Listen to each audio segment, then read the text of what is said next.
Hello, I'm Dr. Angie McCartney. And I'm Ruth McCartney. Welcome to TeaFlix, where each episode's intimate conversation features a fascinating guest across the spectrum of Beatles world, pop culture, Grammy winners, the music industry, chefs, producers, music stars, actors, and more.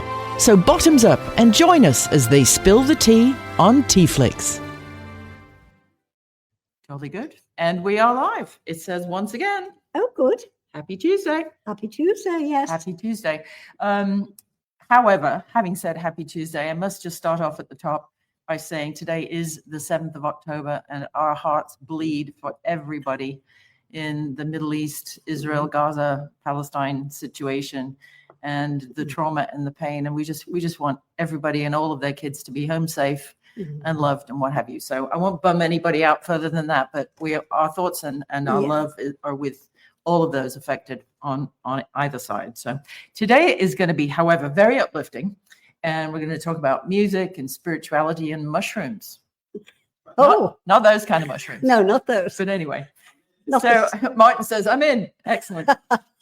Our guest today is the wonderful artist Chris Pierce. He was born and raised in Pasadena, California. He's a singer-songwriter and multi-instrumentalist whose soulful voice and powerful lyrics bridge folk, blues, and Americana.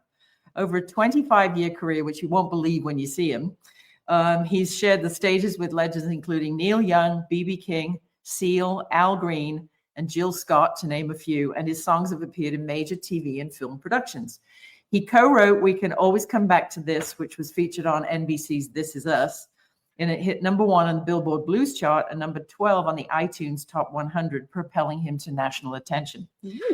Chris's acclaimed album, American Silence, from 2021, confronts race, justice, and hope with poetic honesty, earning comparisons to Richie Havens and Bill Withers. He's also half of the duo War and Pierce, and performs as Reverend Tall Tree, his blues alter ego. His latest contribution to nonprofits is as a part of the star lineup on Heart of Gold, Volume 1, The Songs of Neil Young, on CMG Kilphonic. He's singing the iconic Southern Man, and we'll talk about how the choice came to him today. And please, if you're a voting member of the Grammys, please give it a listen at fyconline.com and click the daisy cover art and treat your ears. Speaking of ears, Chris is a survivor of early hearing loss, and he channels resilience and empathy into every note. He continues to tour globally, inspiring audiences through music that celebrates truth, healing, and unity. You can find out more at chrispierce.com, and you will see our banner going across the bottom with that very information. And without further ado, ladies and gentlemen, Chris Pierce.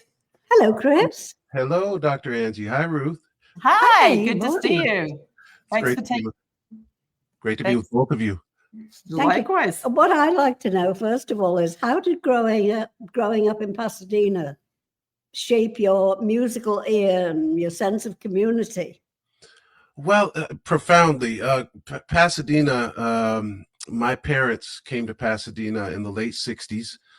They were an interracial couple. My father from the South, my mother from the North. And they sought out California as kind of a place of refuge for them. A place where they could be together and be accepted. And little did they know that there was just as much problems with race relations and as much intolerance in and around Southern California as there was where they came from. And so when they had me, we had a beautiful home, beautiful upbringing. My mother was a teacher, public school teacher. She worked with at-risk kids and was an English teacher as well. And my father at that time was a cytologist. And one of the really profound things that I remember, a couple of them were, one, crawling to vinyl records when I was really young, and being able to point at those records and really kind of scoping in on how music made me feel at a very young age. Yeah, and milk crates and milk crates of vinyl records, and I'd go point at the covers. And, ooh, that smell, huh? Yeah, exactly. And so I remember how that music really brought changed the whole energy in our house. No matter what was going on, I remember dance parties with my parents and their friends, and getting up and trying to groove and move myself. And I also remember, things like a cross burning on our front lawn, and my mother waking up screaming.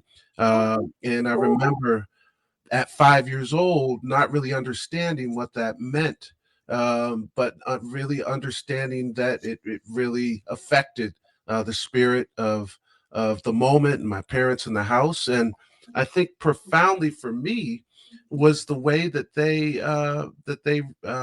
chose to respond to that. They didn't hide out in the house. They didn't tuck in. They weren't afraid. They chose to reach out to the community and open their arms and really tried to let the community know what their love meant, and that their love was no different than anybody else's. They had a barbecue and parties right where that cross was burning, and in that front lawn, and invited all kinds of people over, all kinds of friends from different religions and sexual orientations and races, and they all smiled and laughed, and really, I think, demonstrated to the community that they were not only there to stay, but that their love was an everlasting love, and they shouldn't be treated any differently. And I saw that, and I was like, okay, this is powerful, and I'm a little kid seeing this, and I'm thinking, well, this is a beautiful way to approach life, because there's a lot of things that I've been through, and I didn't know at the time the things that I'd go through as a Black man in America. But it was a great springboard for me in action and reaction to some of the harsh realities of society. Wow. You were saying you're 5 years old and you didn't understand it. I'm 65. She's 95. We don't I still understand don't it either. understand it. I No. just don't. Right. I don't know where it comes from. Is it fear of other? Is it? Just doesn't make any sense if you analyze it. We're all people. Yeah. I think it's a lot of it's fear of what people don't know, and I think a lot of folks just are afraid to educate themselves on others and differences and how beautiful our authenticity makes us. Yeah. And I feel like, especially now with all the social media and everybody kind of in their huddles in their corners, I think now is a really important time for folks to still reach out to each other, talk to each other, go out and communicate. Yeah. I have many friends in Houston, especially, who didn't vote the way I voted, but we have honest, open discussions, and we learn from each other. It's like, oh, I didn't know that, because again, we're in these silos, aren't we, with the news that we follow and all of that stuff. Is that we're being fed what they want us to be fed, and so we just don't do politics, because you're never going to change anybody's mind. They're going to do what they're going to do, and you just have to love them and support them and hope it all works out for everybody. Tolerate, right? Exactly. Toleration and moderation. Well, I think that's one of the really beautiful things about music is music has a way to cut through static and isolated feelings that people have on a daily basis. And I feel like, and that's music is just a really powerful way to have that civil discourse and really offer ideas that may not be tangible otherwise in a regular conversation. Because music has such a deep way of just striking the heart and getting through all that mess and to really the emotional and empathetic part of the conversation that needs to happen with folks. Right. Yeah. You were saying, you were crawling through milk crates of vinyl records and being at house parties when you were 5. How old were you when you realized that music wasn't just an ingredient in your life and going to be a hobby? How old were you when you realized and made the decision, okay, this is going to be my path, my career, my passion? Well, really, really early, Ruth. I remember being in church choir, and I was the big kid rocking back and forth in the back. And I remember them pulling me aside and pulling my parents aside and saying, we don't see this joy often in children, this kind of joy, this profound joy. And you should really think about supporting Chris into trying different instruments and that kind of thing. my parents told me that, and that struck me, and I just dove in. I dove in, and I didn't look back. And 52, and still haven't looked back. Wow, Oh, you got a baby face. Yeah. Hey, thank So, you. when you first sit down to write, what usually comes first? Is it the melody or the lyric or the story you need to tell? Angie, I think it really comes any way it wants to, and I think the trick is just to let it in and let it through. It comes in Let it all. be, if I may say so. Yeah. Sometimes I wake up with entire songs in my head. Oh, really? Yeah, and ideas of songs and Yeah. ideas of arrangements, and yeah, and then I think the trick is to wake up and and get to a pen and paper or your phone or a recorder quick enough. Yes. It just doesn't all go poof, and it's gone. Yeah, I used to write a lot of lyrics, a lot more than I do now. And it was sort of like I had certain places. I lived in Munich, for example, and there was a park I used to go to. And there are certain places in my life where I feel like I'm a satellite dish and I can just sit and tune in, because every song ever written to me is already in existence in the universe. You just have to be still long enough for it to reach you. Amen. Right? We're all just a vessel of get. And there are still certain places in my life where I know I'm going to go and sit and be creative. It's almost like a tuning fork is in that spot with my name on it. It's weird. That's right. That's right. Absolutely. I completely agree with that. And I think it's about really being vulnerable enough to realize it and let it through. And it's deep as a way as it wants to come through. Right. Let all of it through. Yeah. Right. Yeah. So your performances are deeply soulful, aren't they? How do you sort of access that emotional place night after night when you're on the road?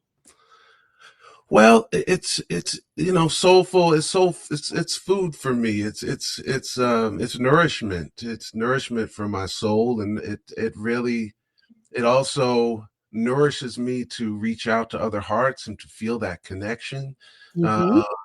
I feel like that gets me going and keeps me going. And even the idea of that, and the idea of getting to put another album out, and the idea of getting to tour again next year, it just, that really keeps life for me in a place where I'm very grateful, thankful, and filled with gratitude every single day.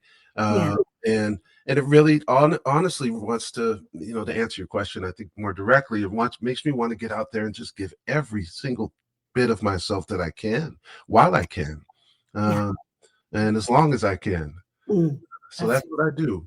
Terrific. Well, and if you feel, sometimes people say to us, your stepbrother Paul's 83 years old and he doesn't need the money. Why the heck is he still out there? Because he loves it. Yeah, because he loves giving that to the audience, and what he gets back is immeasurable, right? What you get back from an audience, you can't measure it, can't describe it.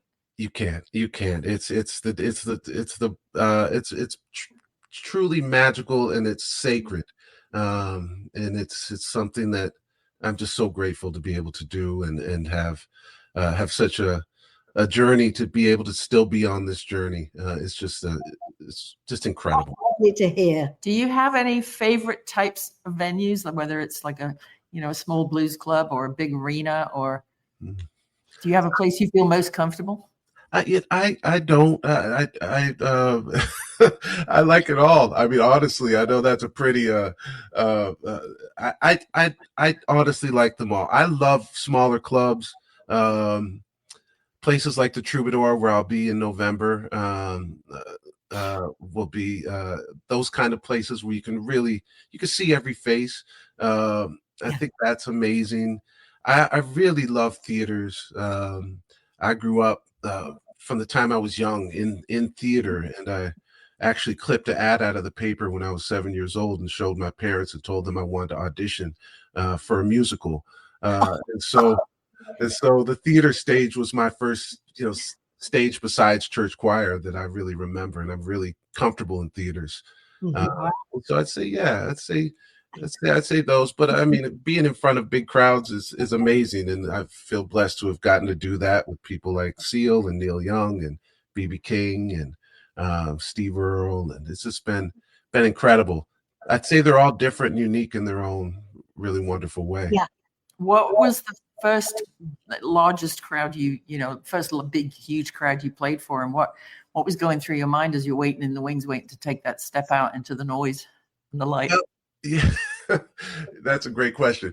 I think that the first big crowds that I can remember were with when I did a really short stint singing with a band called Sonia Dada. Oh, yes. Back in '93, I want to say, with Dave Resnick on guitar and some incredible singers and an incredible band. And I think that was really my first time. And I was just awestruck, to be honest. I think the thing that was going through my mind and still goes through my mind in the moments before are how am I gonna communicate with these folks, and what's the energy like, what's the vibe like, what's going on around me, what's in the news today, how are folks feeling, how can we cut through, how can the music cut through? I think those are the things I think about the most, and to this day. Wow. Yeah. Yeah. I mean, again, having had a very brief performing career in Russia, Lithuania, Siberia, Armenia, places like that, these huge halls, I get you. You're like, and especially when you play in foreign places where the people's native tongue is not necessarily English, but they know all the lyrics and they sing back. That's got to be incredible, right? Yeah. I was just actually, I don't know if I dreamt about that last night or was having a conversation about it, but folks know, they know, and they can feel the music, whether they can understand all the lyrics or not, and they can feel the passion behind the music and the beauty, and it's incredible. It truly is. It's the universal language, music. Yeah. Music and love, and love is music, and music is love. That's right. Now, you often touch on resilience and social conscience, don't you? So what current issues are you, affecting you, pushing their way into your songs?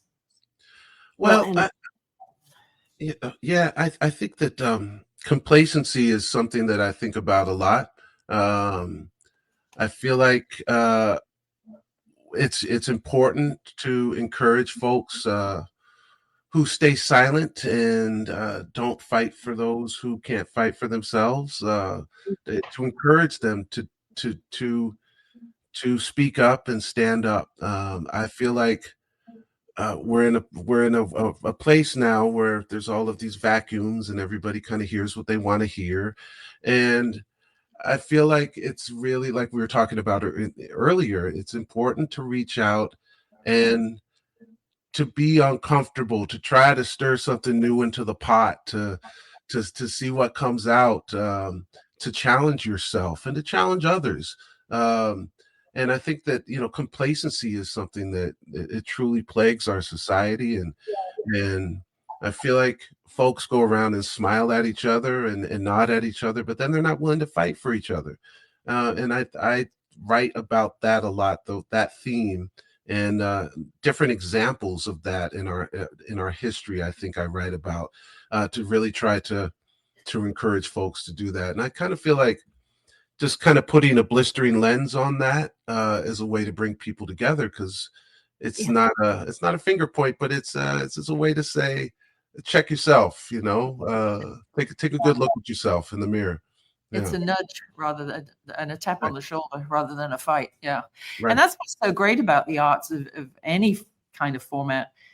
Some of the most provocative art paintings. Well, you'll see people sit in an art gallery and look at a painting and think about what it means to them. Or stand-up comedy. We have a few friends in the comedy business, Tom Tran being one of them from the GIs of comedy.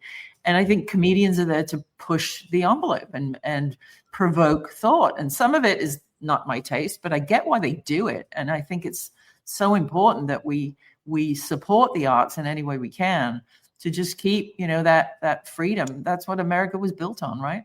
Absolutely. I was just talking about this with some musician friends the other day, we were having a real conversation about safety. And I was on a call with about 4 or 5 musicians of color, and we were talking about safety and how everybody felt going out. And there were folks that were saying, you know, I've adjusted my set list and I'm not playing certain songs. And you know, my position is, and was to them, and is now, is like, we have to keep playing those songs. We have to keep talking about things and offering ways for folks to think and move together. And there's not a show that goes by that I don't encourage whoever's in the audience, whether they agree with me or not, to come and talk to me after. I say, this is where I'll be. I'll be at the merch booth. I'd love to have civil discourse with you and talk about any of these subjects that I've sang about. And if you have any questions for me about my journey and how I came to these conclusions, I'd be more than happy. And people take me up on it, which is great. Yeah. That's really great. Well, not only are they getting to meet the, you know, celebrity star, rock star, crush person, hero, but then, you know, they will take something away from that conversation because you're Chris Pierce and because you are who you are, that you've taken the time to talk to little old me, you know, about important things. And, you know, if you raise one eyebrow, if you make somebody kinder, if you change one mind, or you stop one, you know, ugly conversation, that you've done what you were there to do. It's fantastic. Yes, yeah, absolutely. I agree with that. And, you know, just reaching out and trying to stop this illogical, indescribable hate towards fellow human beings. I feel like that's where we should all keep pushing towards that. Right. I mean, I always come back to the desert island thing. You know, if there were 8 humans left on Earth and they were all completely 100% reliant on each other, and they were all of different backgrounds and races and skin colors and religions, or whatever, they'd get along real quick, wouldn't they? Yeah, absolutely. You know, if those are the folks in your Titanic lifeboat, they're gonna all of a sudden they're gonna be your best friends. That's right. That's right. Who could cook? Who could clean? Who could do this? Yes. Right. And who could sing? Who could? That's right. And who can make you laugh? Yeah, I think who can make you laugh? Yes, yes, Andy. Yes. That's right. Speaking of collaborators and other musicians, what have you learned over the years when you sit down and write, like with a brand new person? How do you know if a co-write is working, and how do you cope? How do you communicate if you don't think it is? If it's not, yeah. Well, I haven't had many of the situations where it didn't work, but I think that's a practice that I've learned is to always start a co-write off with at least a half hour to an hour of just conversation. Like, let's meet at the coffee shop. Let's meet for lunch. Let's just talk and not even be thinking about co-writing. And I think that really puts some guards down and it lets people kind of be emotionally looser and more willing to share. And I think that, you know, the times that honestly, the times that co-writes haven't worked, I think there's just a point where you just got to look at each other and say, okay, I think we're done for the day. And then it just doesn't go further, you know, and I think everybody kind of feels when it doesn't work. Yeah, let's go get a mushroom coffee. Exactly. Or two. Yeah. So I'm fascinated by this. Right before we came on the air, I said to Chris, go get your tea, water, you know, shot, whatever it is you drink or don't drink. And he's drinking that mushroom coffee stuff. I have to try it out. I've got to. I always thought it was going to be like watery mushroom soup, which I haven't. Yes. That's why I haven't tried it. What does it taste like? Now that you said that, that's what I'm tasting. Watery mushroom soup. But no, it actually tastes like the one I have. It has a kind of chai tea vibe, and I add a little honey to it, but I don't add any milk to it. No. And I actually got into it because I had to take a year off from drinking any kind of coffee because I was having really bad tinnitus in my ears. Right. And I saw all of these specialists and did all of this kind of traditional medicine. I had to get brain MRIs and the whole thing. And then finally I went to see an acupuncturist in LA, and who specializes in tinnitus. And so he went over kind of some things to cut out. One was caffeine, one was salt content. And he said, these are things that are known. Nobody knows what causes tinnitus, but these are things that are known to reduce. So to this day, I'm still only drinking 1 cup of mushroom coffee, which is about half of the caffeine of a regular cup of coffee. And I've cut down salt, which is good, I think, in general. And I'm doing qigong exercises and tai chi every day. I'm taking 24 Chinese herbs a day that all help. And I'm doing acupuncture, which has been the thing that has helped me. And so that's how I got into the mushroom coffee. Yeah. Interesting. Yeah, I had acupuncture years ago. Used to have terrible hay fever, and I went to an acupuncturist. I only have one kidney. I had my right kidney removed when I was 4 years old, and the guy starts taking your meridians, your pulses. I think there's 7 on one side and whatever. And he was taking my right wrist. I was a kid. I was like 16, and he said to Ange, "Can we step outside and can I have a word?" Do you remember? And he said to my mom, he said, "Do you know your daughter's only got one kidney?" And he just knew that by touching my wrist. Wow. And it completely cured my hay fever. No problems ever since. Yeah, yes. So if anybody's looking for a good acupuncturist, Dr. Donald Barrett. Yeah. Okay. Yeah. Where's he located? He is in Century City. Okay. Oh. Yeah. Right. Yeah. Thanks, middle of town. Funny. Yeah. That's wild. That's wild. So we're gonna flip back to the industry for a minute. Yeah. Yeah. What progress do you want to see in the industry around like inclusion on stages and in studios and even with crew members? How do you think we can, any of us listening can help with inclusion of, more people of color, more women, more just so we get that rainbow? I mean, is there anything you do sort of in your studio world as far as engineers or assistants or road crew? Mm-hmm. Yeah, I think it's important to not only hire people you vibe with, but to really just to try to let your crew and your studio crew and your road crew really represent what you want the people you want your music to reach, and really let it represent this is who's surrounding me and my music, and this is who I want to reach. And so I think it's kind of putting I think it's putting your money where your mouth is. Say like, if I'm talking about bringing people together and the power of music, then we have to be inclusive in our hiring practices as well. Yeah, and I think it's only going to make everything better. Yes, absolutely. It's the old two heads of. I was going to say, you put your music where your mouth is. Yeah. That's what I meant to say. That's right. So when you're off the road and when you're at home in Pasadena, where do you go to reconnect with people? Do you go out and see other bands? Do you go out and watch other people's music? And how do you relax and sort of get back into the off the road, I'm home vibe? Because it's difficult coming down off a tour, isn't it? It really is. It really is. And I do spend a lot of time in the community.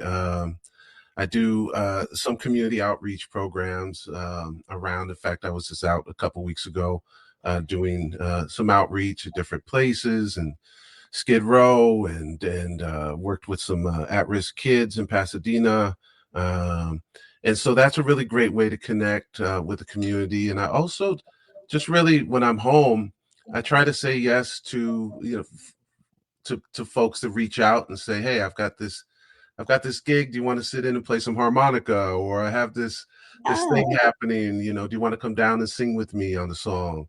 And that really kind of reconnects me with the pulse of what's happening in the community. I've also, I'm also big on getting out and supporting the folks that are the vulnerable folks in our community in the way of protest. And I'm one that will get out on the streets and raise my voice and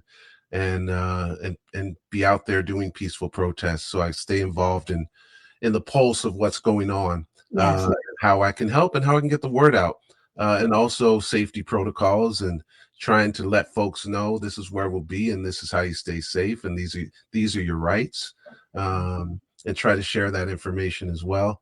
I love to spend time with my wife and my dog. Hiking, I think, is wonderful. We love to cook. I'm a big wine person. I made wine for several years with a good friend. Yeah. So I love trying out new things as far in the wine world. And yeah, and I write a lot when I'm home, to be honest with you. I have a really hard time not letting a day go by without writing something. So that's Wonderful. daily practice as well. That's fantastic. So you mentioned back in the day in Sonia Dada, which is where you met Dave Resnick. And for those who are listening, Dave is the CEO of Cinema Music Group, who is the label that released the songs of Neil Young, Heart of Gold Volume 1, and there is a Volume 2 in the works, I understand.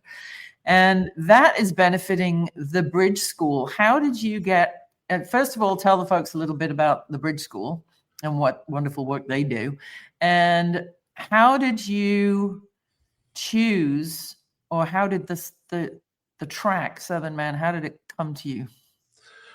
Well, if I could really quickly just start with how I know Dave, there's a story there, and then I'll move on to the Bridge School, and then the track. Dave and I met 1992 or 93, I want to say. I was singing background with a guy named John Butcher, who is like a big brother to me. And that was in Austin, Texas at South by Southwest. And Dave saw me there. He was in Sonia Dada and working with Chameleon Records. And Sonia Dada needed a singer for a little while. And I was about 18 and first year of college. And so Dave somehow found me at my girlfriend at the time's mother's house, and the phone rang, and there's Dave Resnick, and asking me what I'm doing for the next few months and would I like to go on tour.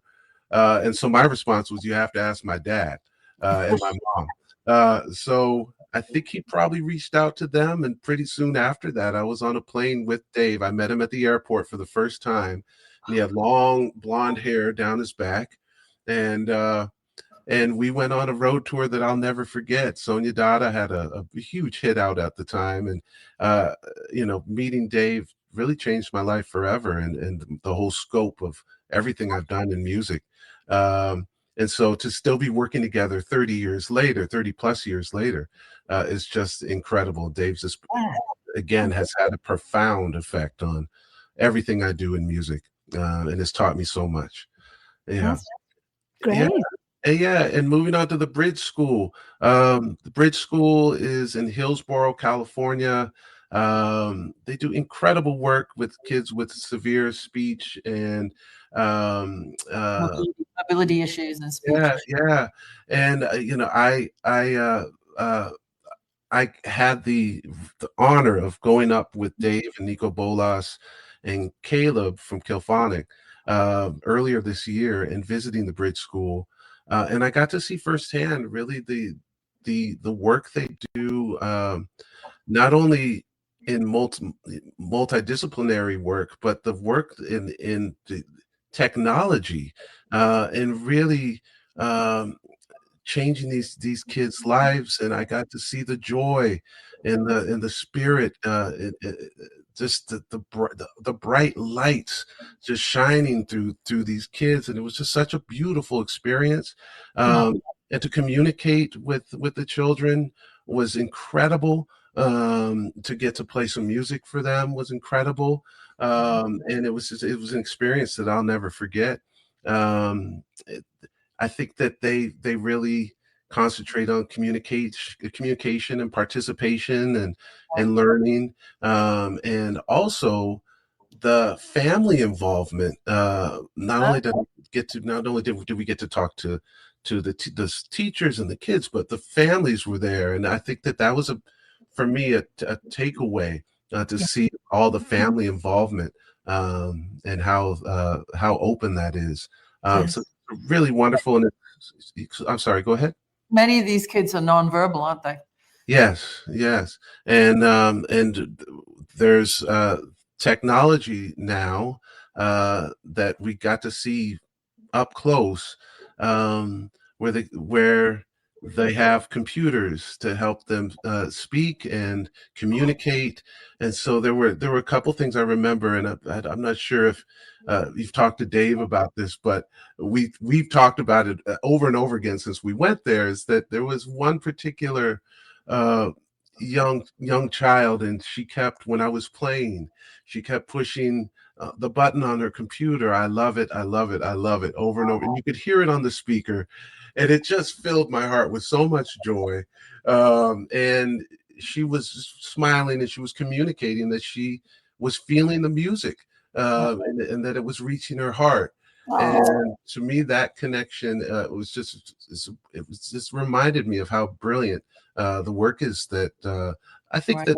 that they're all doing together, because the kids have to be willing to do the work as well. My mother was an at-risk teacher, and she'll Yes. tell you over and over again, I can only do so much. These kids have to be willing to Right. to learn and to be open. And so I think they're all working together up there. The families, the teachers, the kids, the staff. Fantastic. And I know Neil Young has been a long time founder. I don't know if he's a founder, but he's a big supporter. And I think he's a co-founder.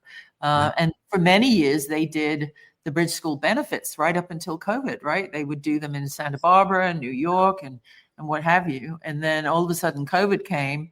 And for a few years, there was no way to raise money. There were, all Neil's friends, big names. So I guess the next evolution that Nico and Dave and you guys came up with is, okay, let's raise money with using this record. That's right. That's right. Yeah. So the Bridge School, the concerts, I think, started in 1986, which was way back. That's right. Incredible all acoustic concerts. And so Dave and Nico had this incredible idea to make a record and to have it in a way, have a concert on a record, and to do something that can really benefit the Bridge School in a profound way, and really show our support as a community, the music community can still show support. And well, I know, Dave, that the first pressing of the vinyl, which is the white vinyl, which is sold out, I remember he was on TeaFlix very proudly saying that the very first check that they were able to hand the Bridge School from your work and everybody else on the record, the Mumford & Sons, the Doobies, Brandy Carlisle, Fiona Apple, you're in good company, was $100,000. Yeah. Which is, for the love of music, that is incredible to help these kids and their families. It's just amazing. Absolutely. And it's just really, for me, it's wonderful to be a part of that, and of that extension of not only Dave and Nico's hearts, but all of our hearts, as musicians who all got in and poured our hearts and souls into these incredible songs that Neil Young has given all of us, and to interpret those songs in a heartfelt ways was just an incredible extension, I think, for all of us and the community. It really feels like community, this album. It's something that we all did together. He's always been an incredible storyteller, hasn't he? And again, you want to talk about activism and belief in somebody who stood up for the better part of 55 years, right, and told his truth. And some people came along, some people didn't, but he does it for the love of his heart and the art and everything he feels like he has to stand up for, and to be part of that, which gives back then the joy of music to the consumer, to the fan, but then can hand $100,000 checks to a school that is helping, kids with mobility and nonverbal issues. It's just, the circle closes, doesn't it?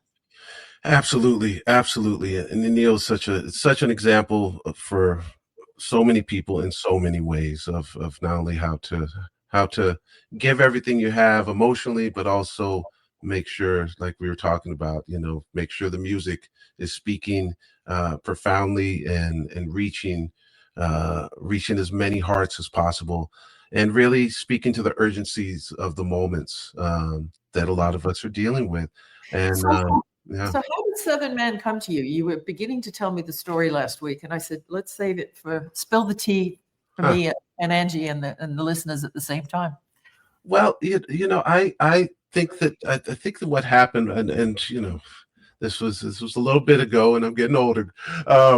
I think that what happened was that Dave and Nico reached out and they said, "Hey, we're thinking about start thinking about a Neil Young song that you may want to record."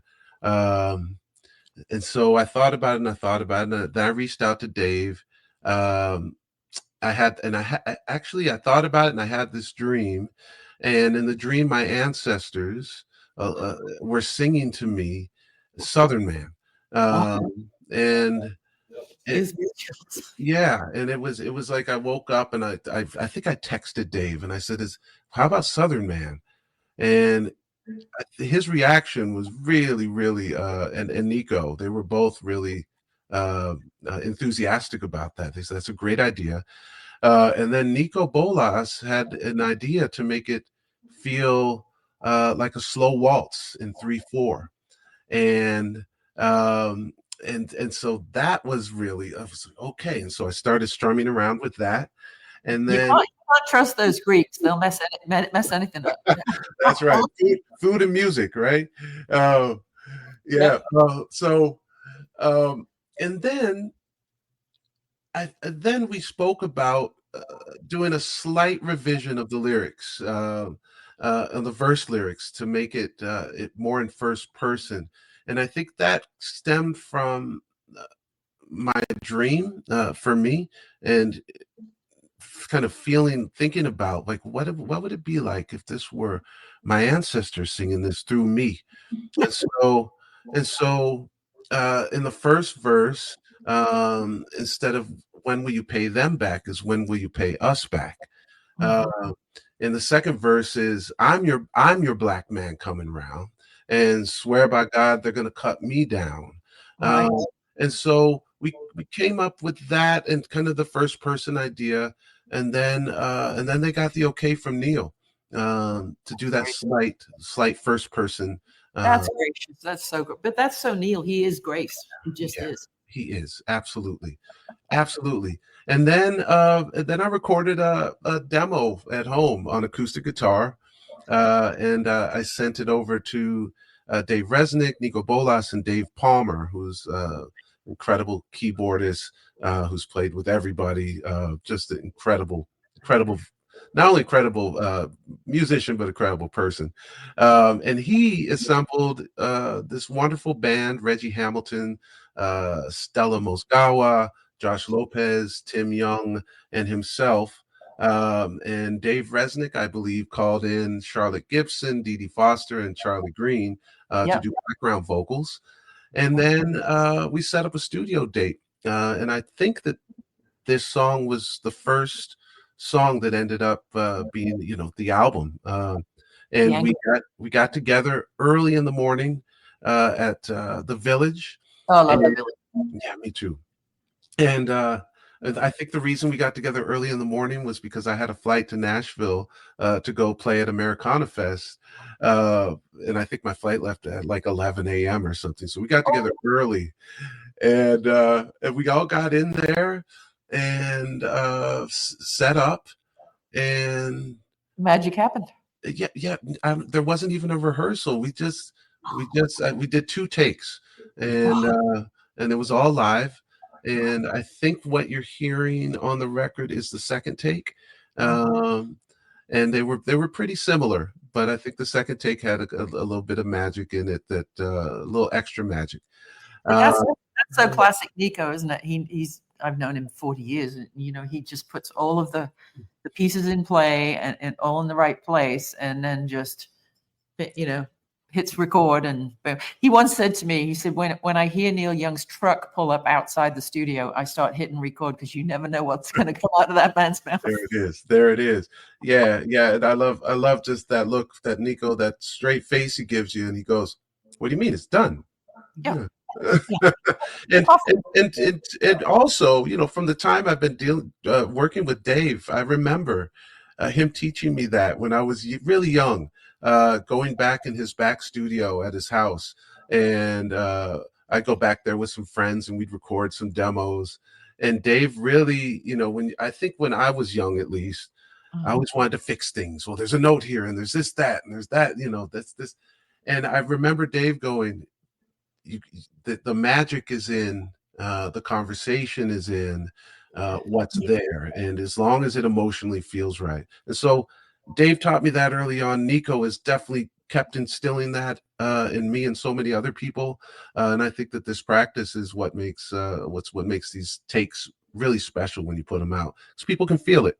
When I was recording my BMG, Big Mean Germans album over in Munich in, 88, 89, I sent Nico a cassette home, back to LA, and said, hey, here's how it's going. And he's like, oh, hell no. And he got on a plane. He got on a plane. He got on a plane with 2 Yamaha NS10 speakers in his suitcase, clean pair of Levi's, 4 white t-shirts, and some socks. And he says, pick me up at 11:40 on Thursday, whatever. I'm coming in. You this is not, the Germans ain't doing you right. Mm-hmm. He came in and did all kinds of crazy tape loops with, pencils on the back of chairs, and Z Germans, the organized German, were looking at him like, what is one of those? In God's sake, where did this come from? And he brought his own little NS10 speakers in, and just completely transformed the way I was singing it. And a few of them are flat. And I'm like, oh, are we going to, shall I sing that again? And he just looked at me, that straight face again. And he said, does anybody dare to auto-tune Bob Dylan? I think not. That's right. That's right. Amen. And, Nico and Dave, it's like two examples of people that truly love and care about music. Yeah. And they show up. They show up for folks day in and day out. And they show up because they care. Well, and this whole record that we're hoping that NARIS voters are listening to this podcast and watching, head over to fyconline.com and click on the daisy, and Chris's Southern Man is for your consideration. And it's absolutely spectacular. It's the whole record is, but I have to say I'm a little bit biased. Yours is my favorite track. So thank you, Ruth. Just the way that cookie crumbles. Yeah. But you can find out more about Chris at chrispierce.com. And you're going to be at the Troubadour when? Troubadour is November 11th. Correct, the angel number. Yes, absolutely. And it's actually, the day before Neil's birthday, coincidentally. That's right. Yeah. Right. Oh, well, that'll be, when it turns midnight, it will be, you see. Yes. There you go. You're right. Let's raise a glass for him. We will. You should take some of that homemade wine in the band room. There you go. Don't threaten me with a good time. You got that right. Thanks so much for taking the time, because I know you're in the middle of so many projects and community things and outreach and songwriting. And thank your lovely wife for letting us have you for an hour. So we really appreciate that. And head over to chrispierce.com or fyconline.com. And you may not know this, Chris, but Angie here is also known as the Limerick Lady. And she has a book out called Mrs. McCartney's Liverpool Limericks and Other Random Irish Haikus. And so she put pen to paper just for you. And so if you're sitting comfortably, we'll close out with your personalized limerick from Dr. McCartney. Thank you, Dr. Angie. You want to count it in? 1, 2, 3. Chris Pierce is a man without fear, whose songs make the heart shed a tear. His musical dealings evoke our deep feelings, spreading truth, hope, and joy far and near. Ta-da! Thank you so much. Wow. There you go. That went straight into my heart. It's a Grammy winner, but it's meant from the heart. Absolutely. Fantastic. Yeah, thanks. Received. Thank you. There we go. Well, everybody's piling on, loving it. And you'll be able to see this on our YouTube TeaFlix channel and hear it on where you get your podcasts within the next 24 hours. Thank you so much, Chris, once again for spending the time, and best of luck with those Grammy nominations. You never know. Very much. Thank you for having me. And we're getting applause from the control bridge upstairs from Martin. So all right. That's a rarity too. Yeah, all right. See you guys all of a sudden. Bye-bye. Ciao.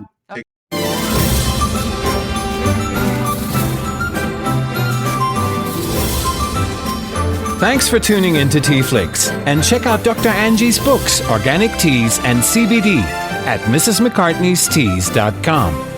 Toodle pip.